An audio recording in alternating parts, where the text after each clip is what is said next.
Bismillahirrahmanirrahim. Assalamualaikum warahmatullahi wabarakatuh dan salam sejahtera diucapkan kepada yang berusaha, pensyarah penilai Encik Wan Aziz bin Muhammad, yang dihormati panel penilai 1 Dr. Ghazali bin Ismail, yang dihormati panel penilai 2 Dr. Nurhijrah binti Zakaria, seterusnya pensyarah-pensyarah dan guru-guru pelatih Institut Pendidikan Guru Kampus Datuk Razali Ismail yang dikasihi sekalian. Saya Nur Arishahani binti Nur Hisham dari PISMA Ambilan Jun 2017 bagi ujian Bahasa Melayu Sekolah Rendah.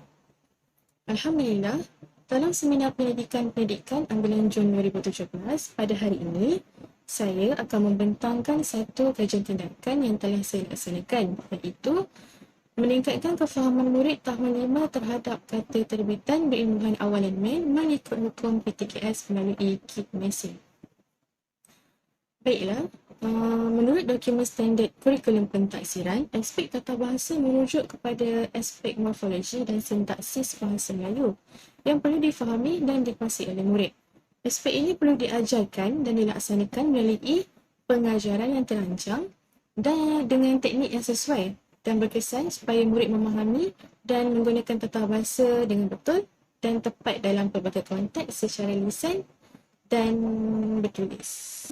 Menurut Azwa Ahmad 2020 dalam kajiannya mengatakan bahawa kemahiran ini merupakan kemahiran tata bahasa dan merupakan komponen penting dalam mata pelajaran bahasa Melayu.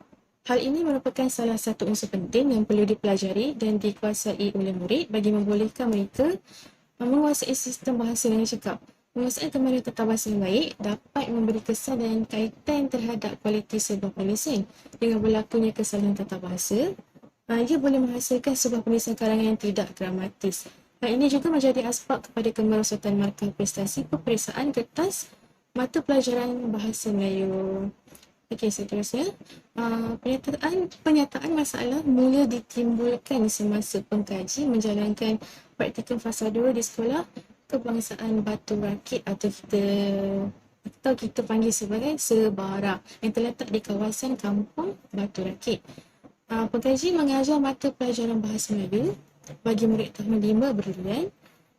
Isu yang timbul semasa mengajar mata pelajaran bahasa Melayu ini ialah murid mengalami kekeliruan dalam menentukan pengakalan atau penggantian huruf bagi kata dasar apabila menerima imbuhan awalan main atau kita panggil sebagai hukum PTKS. Isu mula dikenal pasti sewaktu menyimak hasil penulisan karangan murid tahun 5 berlian di mana sesetengah daripada mereka kerap melakukan kesalahan ejaan kata terbitan terutamanya imbuhan awalan men seperti men, mem, men, menye dan meng. Walau sudah ditegur berulang kali, kesalahan imbuhan tetap juga dilakukan dan merupakan kesalahan yang paling kerap dilakukan berbanding kesalahan-kesalahan lain, seperti kesalahan tanda baca atau kesalahan penggunaan istilah dalam penulisan karangan. Oleh hal yang demikian, sebagai seorang guru pada masa itu, pengkaji memikul tanggungjawab dalam memastikan murid-murid tidak lagi melakukan kesalahan yang sama dengan mewujudkan satu alat bantu mengajar yang diberi nama sebagai kit mesin yang diilhamkan daripada mesin pengira duit shilling. Kit mesin ini digunakan sebagai salah satu alat bantu mengajar bagi meningkatkan kefahaman murid terhadap pembentukan kata terbitan berimbuhan awalan men. Okey, seterusnya kita masuk pula kepada objektif dan soalan kajian. Okay.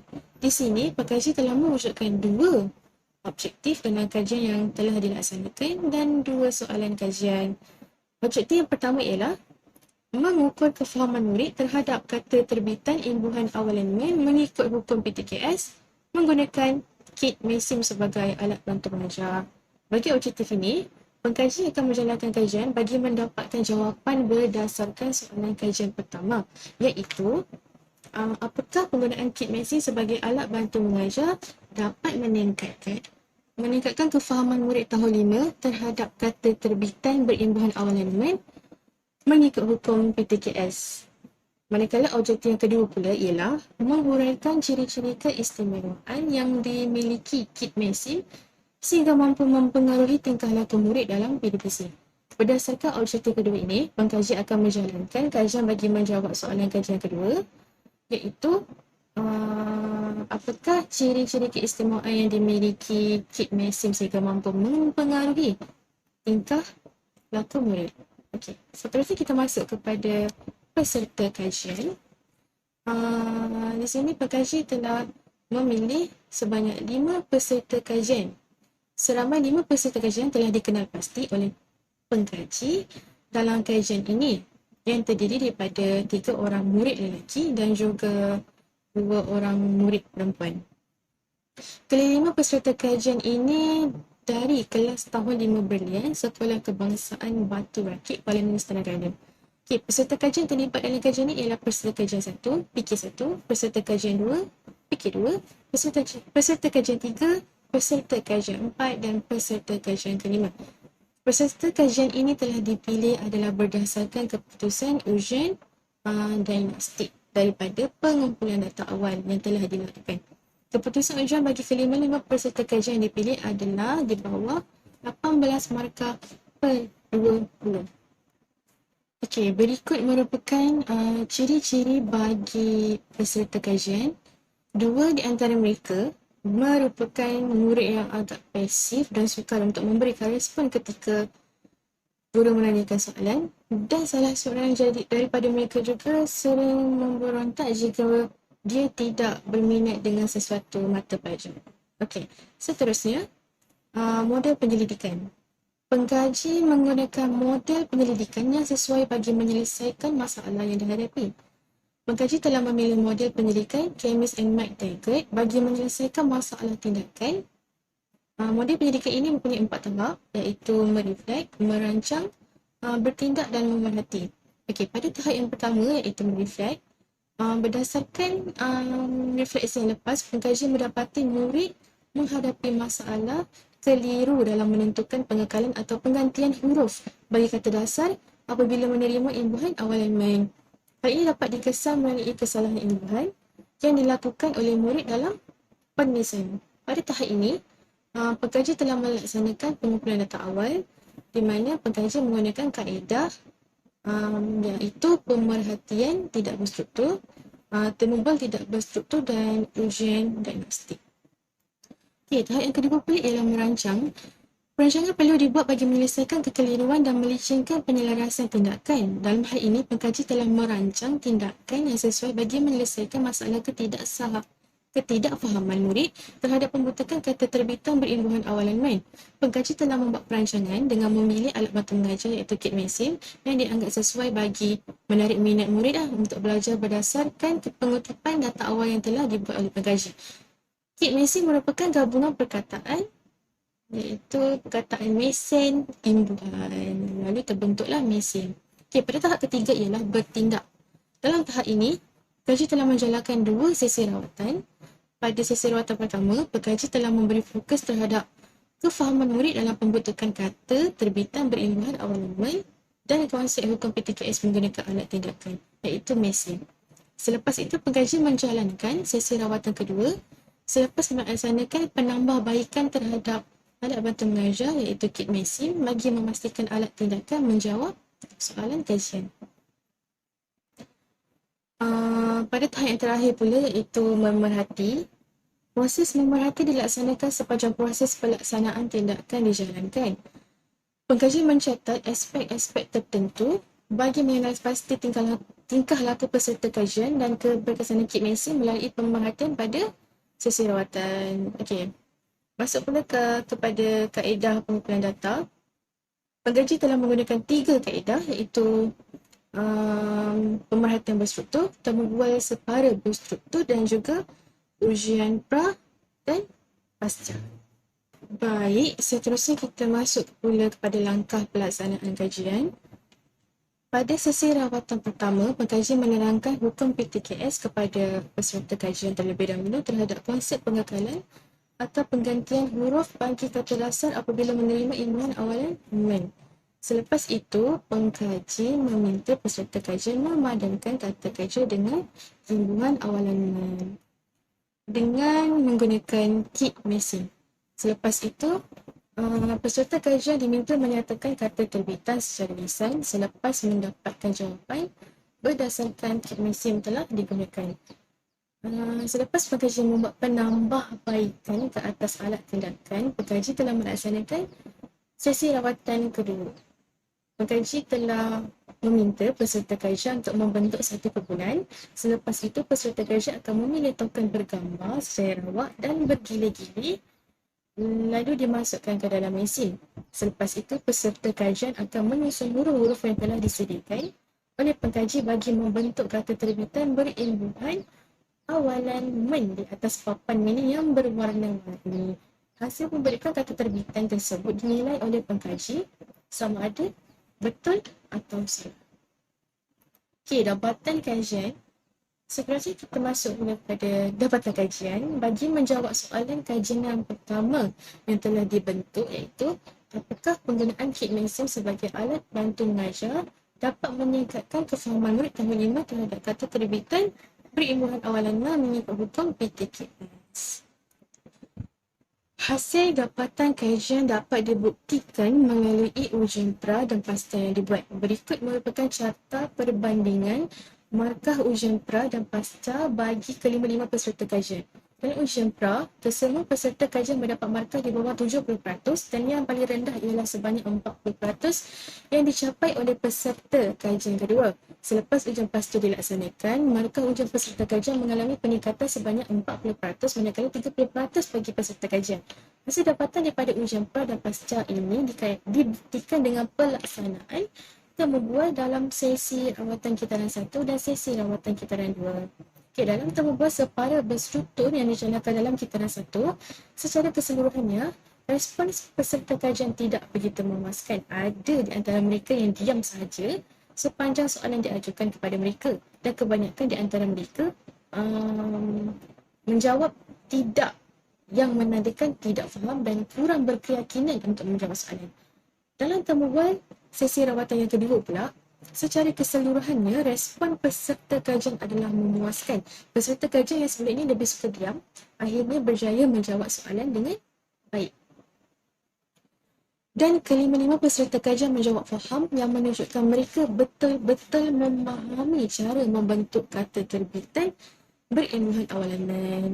Okay, berdasarkan hasil dapatan daripada kedua-dua instrumen ini, yang membuktikan bahawa penggunaan kit mesin ini berjaya meningkatkan kefahaman mereka terhadap kata terbitan berimbuhan awalan man.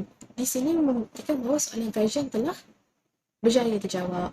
Okey, seterusnya bagi menjawab soalan kajian kedua, iaitu apakah ciri-ciri keistimewaan yang dimiliki kit mesin sehingga mampu mempengaruhi tingkah laku dalam PDPC. Pengkaji telah menggunakan kaedah pemerhatian berstruktur dan temubual separa berstruktur. Dalam pemerhatian pra yang dilaksanakan, secara keseluruhannya peserta kajian seronok dengan aktiviti pengajaran guru. Hal ini berdasarkan pemerhatian di mana murid tidak melibatkan diri secara aktif dalam PDPC dan tidak bersemangat. Dalam pemerhatian pasca pula, ia membuktikan bahawa kesemua peserta kajian melibatkan diri secara aktif dan menepukan sepenuh perhatian. Murid yang pendiam juga mampu memberikan respon selepas sesi rawatan dijalankan. Bukti ini disokong pula dengan hasil dapatan yang diperoleh daripada instrumen temubual separa berstruktur yang dijalankan dalam sesi rawatan pertama dan kedua. Dalam temubual kitaran 1, peserta kajian diam dan kurang yakin untuk menjawab soalan pertama dan kedua secara jujur. Hal ini menunjukkan peserta kajian ini tidak berminat untuk belajar menggunakan kit mesin dan membuktikan bahawa kit mesin ini tidak mempengaruhi tingkah laku murid. Bagi membuat penambahbaikan, peserta kajian diajukan soalan temubual yang ketiga. Berdasarkan jawapan tersebut yang dikeluarkan oleh peserta kajian, pengkaji membuat penambahbaikan terhadap kit mesin. Hasil daripada temubual kitaran 2 yang telah dilaksanakan, secara keseluruhannya ia sudah menunjukkan bahawa penggunaan kit mesin ini telah berjaya menarik minat murid untuk belajar mengenai tata bahasa berbanding penggunaan kaedah chalk and talk dalam proses PDPC. Berdasarkan hasil dapatan daripada dua instrumen iaitu pemerhatian dan temubual, ia membuktikan bahawa soalan kajian berjaya dijawab. Okey, seterusnya kita masuk kepada cadangan kajian tindakan susulan. Okey, kajian berkenaan penggunaan kit mesin ini masih boleh diteruskan bagi membantu murid-murid untuk memahami dan meningkatkan penguasaan murid tentang pembentukan kata terbitan berimbuhan awalaman. Berikut merupakan beberapa cadangan yang boleh dijadikan panduan kepada pengajar-pengajar lain pada masa akan datang bagi melaksanakan kajian tentang penggunaan kit mesin dalam membantu murid yang lemah. Seterusnya, meningkatkan kefahaman dalam pembentukan kata terbitan berimbuhan awalaman dengan teknik dan cara yang betul. Okay, setelah memperoleh hasil yang memuaskan daripada dapatan yang telah dilakukan, cadangan pertama ialah menambah baik kit mesin dengan menerap masuk unsur bunyi dan lampu. Token yang dimasukkan ke dalam mesin akan mengeluarkan bunyi dan cahaya lampu yang berbeza bagi menunjukkan sama ada imbuhan yang dikeluarkan itu salah atau betul. Unsur tersebut dianggap relevan dengan situasi pembelajaran abad ke-21 yang menekankan unsur TMK. Okay, seterusnya cadangan penambahbaikan bagi kit mesin ini adalah menggunakan bahan yang tahan lasak dan tahan lama seperti kayu. Melihat kepada kelebihan bahan ini, kayu lebih keras dan tidak mudah rosak digunakan dengan kerap berbanding dengan penggunaan plastik dan kertas yang digunakan oleh pengkaji sebelum ini. Okey, yang ketiga ialah pengkaji mencatatkan kit mesin ini digunakan secara meluas oleh guru-guru bahasa Melayu sebagai alat bantu mengajar. Hal ini supaya guru-guru dapat meningkatkan kefahaman murid dalam aspek tata bahasa dan seterusnya memberi keseronokan dan memupuk minat belajar dalam kalangan murid dengan penggunaan alat bantu mengajar yang menarik. Okey. Masuk kepada rumusan. Sebagai kesimpulannya, dalam kajian yang telah dilaksanakan, objektif dan soalan kajian sudah berjaya dicapai dan berjaya meningkatkan kefahaman murid dalam pembentukan kata terbitan imbuhan awalaman. Guru-guru bahasa Melayu juga tidak perlu menggunakan kaedah chop and talk dalam pembelajaran, terutamanya dalam mengajar aspek kata bahasa yang kurang diminati dalam kalangan murid. Okay. Ini sahaja pembentangan kajian tindakan daripada saya. Sekian, terima kasih.